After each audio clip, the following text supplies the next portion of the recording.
Hello, Mrs. Banky here. Today I'm going to talk to you about element formulas. I'm talking to you today about this as a way to get you prepared for the next step, and that is to learn the language of chemistry. Over the next couple of weeks, I'm going to teach you how to write formulas and name compounds for a few different compound types. For example,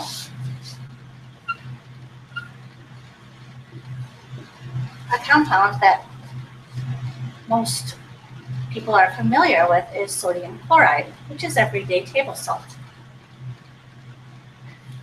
And sodium chloride contains sodium and chlorine.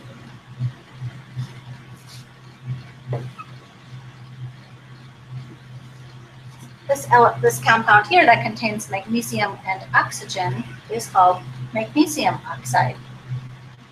And we're going to learn how to name those sorts of compounds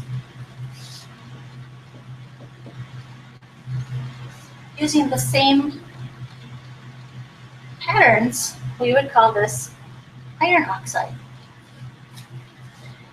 But there's another combination of iron and oxygen that has a formula of Fe2O3. Now, we can't call them both iron oxide because they are two different substances. What you're going to learn is that the name of this compound is iron 2 oxide and the name of this compound is iron 3 oxide. When we're naming compounds and writing formulas, one of the things that's very important is to distinguish between the elements and whether or not they are metals or nonmetals.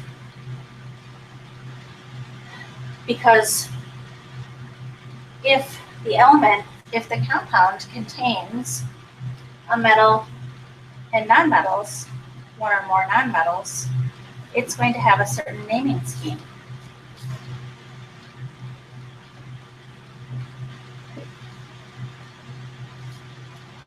And I would call this iron 3 oxide. Iron is a metal.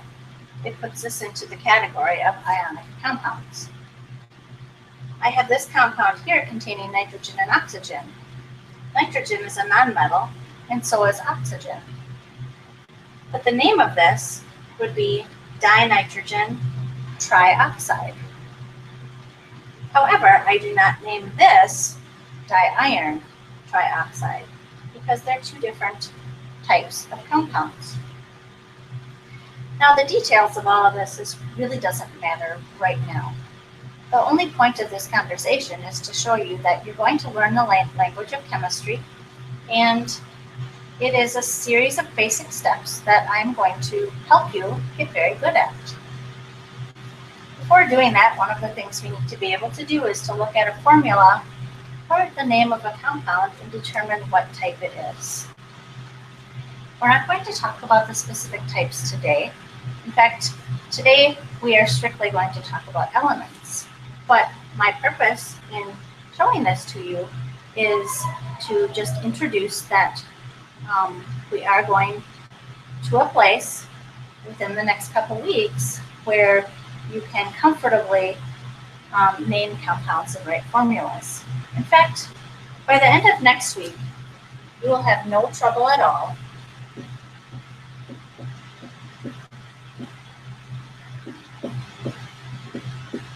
telling me what the name of this compound is. It looks pretty complicated and complex, but with the tools that I'm going to give you and the skill set that you're going to learn, this will become very easy for you. So that's it as far as my introduction to hopefully where we're going with this. And the next thing I'm going to talk about is element formulas. So these are all compound examples. And we are specifically going to talk about how to write the correct formulas for elements.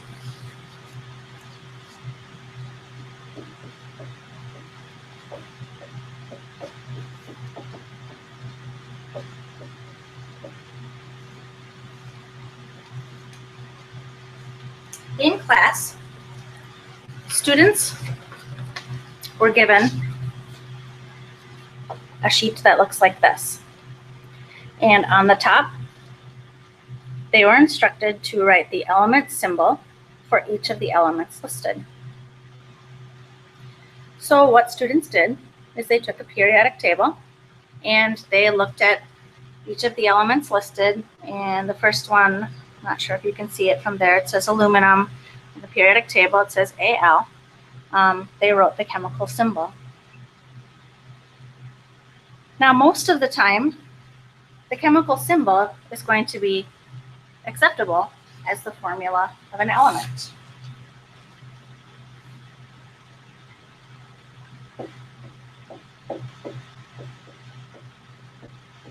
So most element formulas are simply the element symbol.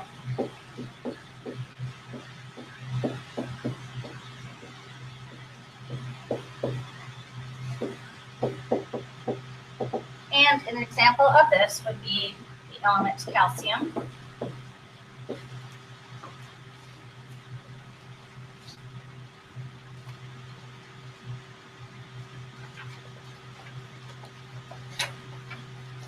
If I look at the element calcium, the element symbol is Ca.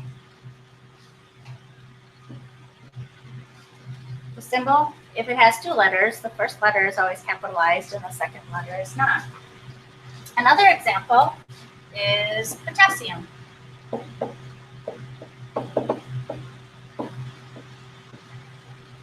And the symbol for potassium is a capital K. The symbol is derived from an old either Latin or Greek origin, and in some countries still today, the name of that element is kalium.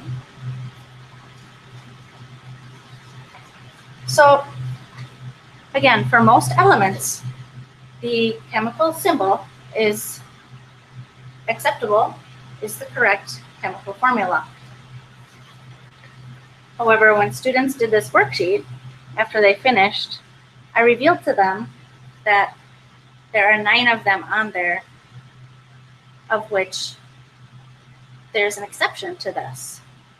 So we're going to talk about 2 classes of compounds, or I'm sorry, 2 classes of elements. I made a mistake. 2 classes of elements, in addition to the elements that can simply use their chemical symbol as their formula. And the first one that we're going to talk about is called the diatomic elements.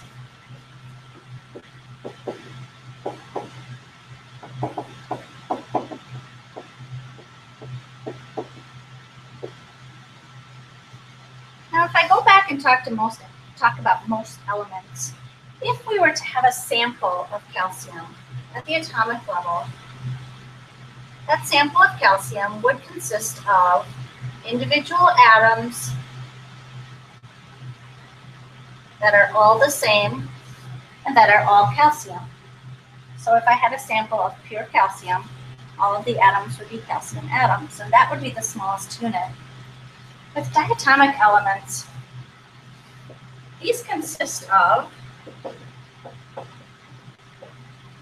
molecules in which there are 2 atoms of the same element chemically bonded to each other to form a molecule. So it consists of 2 atoms of the same element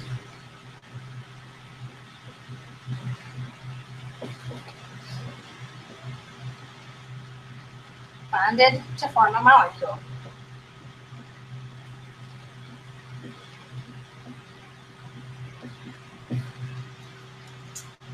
So if I were to have a sample of a pure element that was diatomic, and I will tell you that an example is one that you're all familiar with and you're all required to survive, which is oxygen.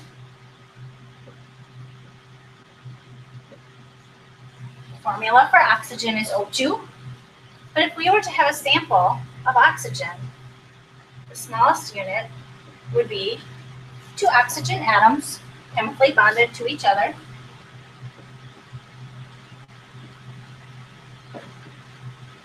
to form an oxygen molecule. There are 7 diatomic elements. The 7 diatomic elements are hydrogen, nitrogen, oxygen,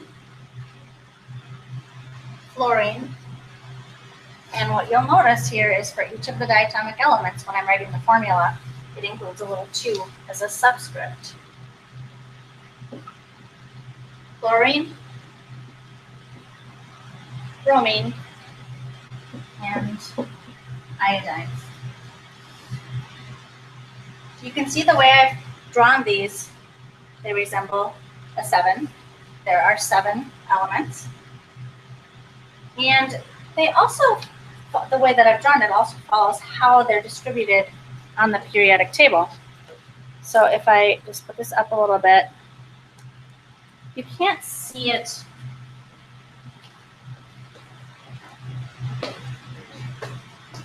You can't see it the best, but our hydrogen is way over here. That doesn't really fit the pattern so much.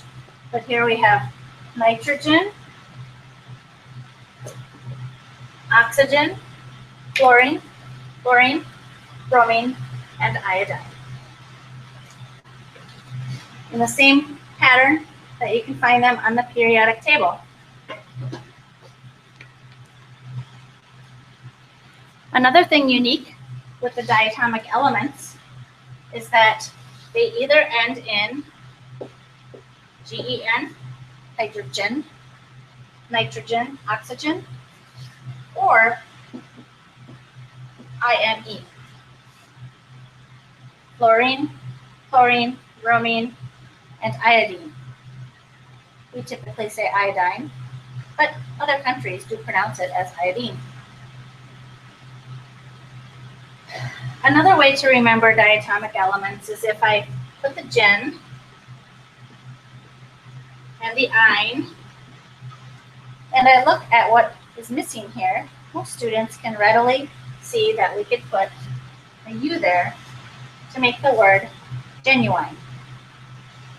So diatomic elements are genuine.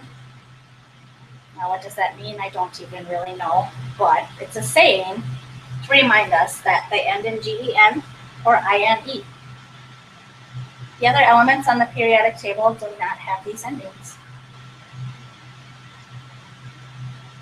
So the diatomic elements, again, there are 7.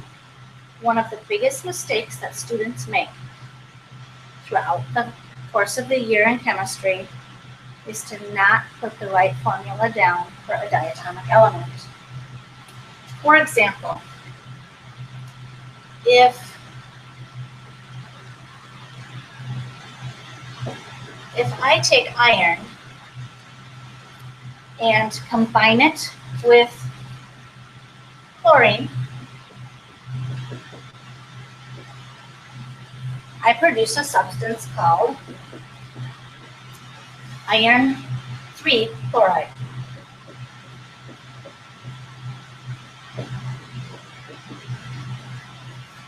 Now, learning how to write the correct formula for this is in a future lesson.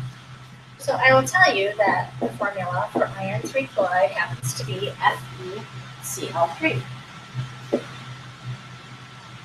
Iron is Fe, and a common element symbol that people will put down for chlorine is Cl. And this is where the mistake is made. Since chlorine is a diatomic element, the correct formula must be Cl2. Now I know this may upset you to see 1 iron here, 2 chlorines, 1 iron and 3 chlorines. And I have to tell you that I don't want that to upset you. We're going to learn how to handle those situations later.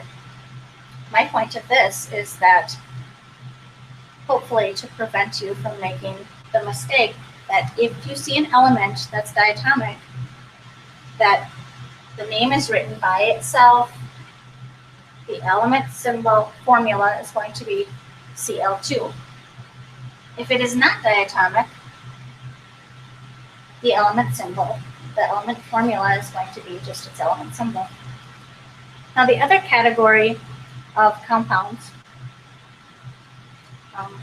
just a second before we get to that, I will tell you that in class, one of the things that I had students do on this sheet was to update the correct formula for the diatomic elements.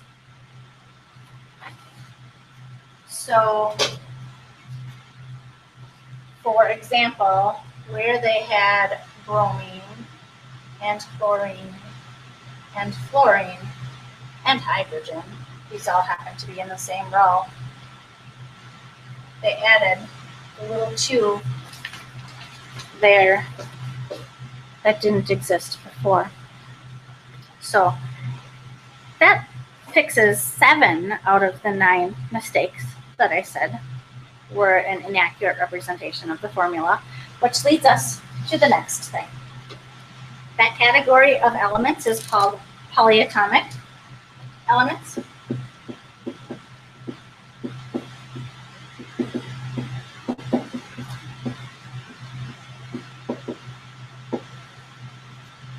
And a polyatomic element consists of 3 or more atoms of the same element that are bonded together to form a molecule. So I'm just going to write that definition down.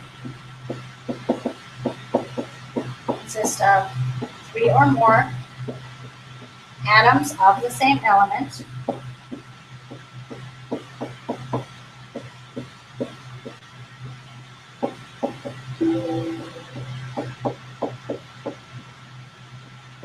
bonded as a molecule. The 2 examples in which the element's stable state is found as a polyatomic element include sulfur. Now on your periodic table, sulfur may be spelled with a pH, and that's okay, depending on the origin of the periodic table. If it originated in Britain or Canada, they do spell it with a pH. We spell it with an F. Don't let that bother you. The formula for sulfur is S8. The molecule is actually a ring of sulfur atoms,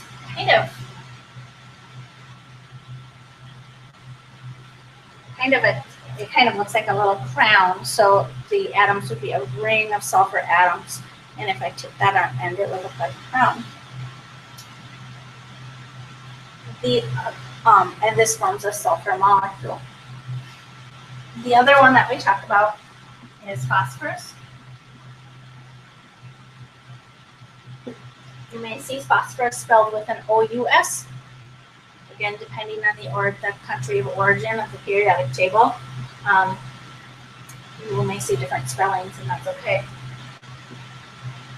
Phosphorus, the formula is P4. So on this assignment, in order to get the correct formulas of all substances, students then updated their sulfur and their phosphorus to include the subscripts that are listed. There are other situations where you can get polyatomic elements. One example is O3. This is oxygen, and oxygen can form a 3-atom molecule, and the common name of that 3-atom oxygen molecule is ozone. You may have heard of it. We have the ozone layer in our atmosphere, of which refrigerants that have been used in the past and are still currently being used, and also aerosols. When they go into the atmosphere, they are breaking down these already unstable ozone molecules and creating a hole in our ozone layer. The ozone layer protects us from ultraviolet radiation. So we want the ozone in our atmosphere. A place that ozone can exist on the ground is as toxic emission from running automobiles, and it is one of the indicators of air quality if you have high ozone layers in the air. It appears that I may be getting some emails. You may be hearing little beeps, but I can't control everything. Back to what I was talking about. If we have ozone in the air at the surface of the earth, that's an indication of poor air quality. The milkweed plants in our area are very sensitive to ozone. And if you look at milkweed plants, and they have, if you look at their undersides and there are small dots, black dots, there's an indication that they are being affected by ozone in our air. Now, I don't have this as one of the ones that we have to know because, again, this is a very unstable form of ozone or oxygen. Ozone is an unstable form of oxygen, whereas oxygen in its stable form is as a diatomic element. So that concludes my discussion of element formulas. Another thing that you have to become very good at, and what students practiced today in class, is distinguishing between metals and nonmetals. And on the periodic, or on this activity that they did in class, I asked them to choose a colored pencil of a single color to shade in all of the metals.